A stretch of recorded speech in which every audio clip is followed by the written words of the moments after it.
Syaitan dari kata syaitana. Syaitana. Tuh.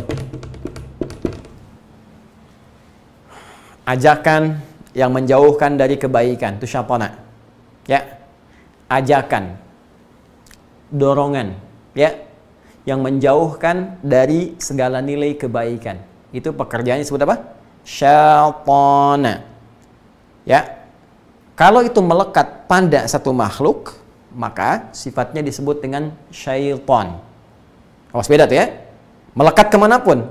Ya, melekat kemanapun. Ini melekat pada jin, maka jin itu disebut syaitan. Melekat pada iblis, maka iblis itu disebut apa? Syaitan. Iblis bagi dirinya yang tertutup dengan keburukan tadi. Begitu dia ngajak orang untuk menjauh dari kebaikan, menjauh dari perintah Allah, maka sifat itu melekat, dia jadi apa? Syaitan.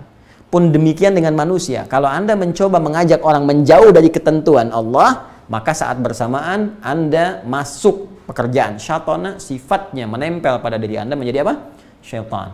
Minal jinnati wan nas, termasuk dari kalangan jin dan manusia. Sebentar lagi Isya, Anda ajak orang alih-alih sholat Isya, Anda ajak ke tempat lain, bahkan maksiat, maka saat itu Anda sedang menjadi Anda sendiri yang bilang.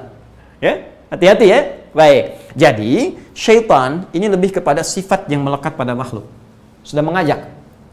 Ajakan. Ya. Baik halus ataupun yang lain. Ya. Kadang-kadang kalau sudah kasar, itu Nabi celak tuh. Nabi sebut syaitan akhras, setan botak gitu. Ya. Nah, jadi kalau halus syaitan. Nah, ini ya. Ajakan. Ajak. Jadi apa namanya? Syaitan. Nah, ketemu ya?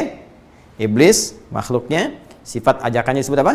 Syaitan. Secara singkat, ketika Adam diturunkan ke muka bumi, menjalani misinya sebagai khalifah, setelah diperkenalkan, ini musuhmu, syaitan ini, iblis ini tantangan yang engkau akan hadapi, diantaranya.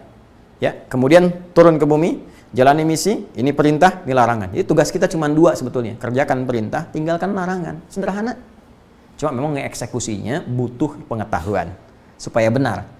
Ya, if'al wala taf'al. Do it, live it. Kerjakan nih, tinggalkan nih. Turunlah kemudian ke bumi. Saat turun itu, Allah memberikan kepada kita dua potensi utama. Satu, jiwa kebaikan dari malaikat disebut dengan takwa. Yang kedua, sifat hewani yang pernah saya sampaikan disebut dengan nafsu atau fujur. Ya, sebetulnya cara kerjanya begini. Di Quran surah ke-91 ayat 7 sampai 10. Wa nafsi wa ma sawaha fa alhamaha fujuraha wa taqwa. Qad aflaha man zakkaha. Akan bahagia orang yang mampu menyucikan jiwa itu.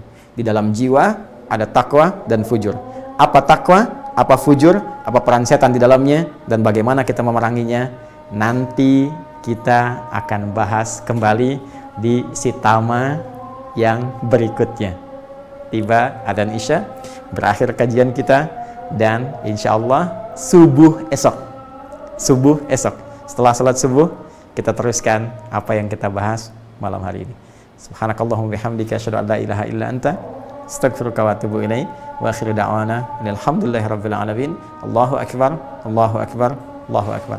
Assalamualaikum warahmatullahi wabarakatuh.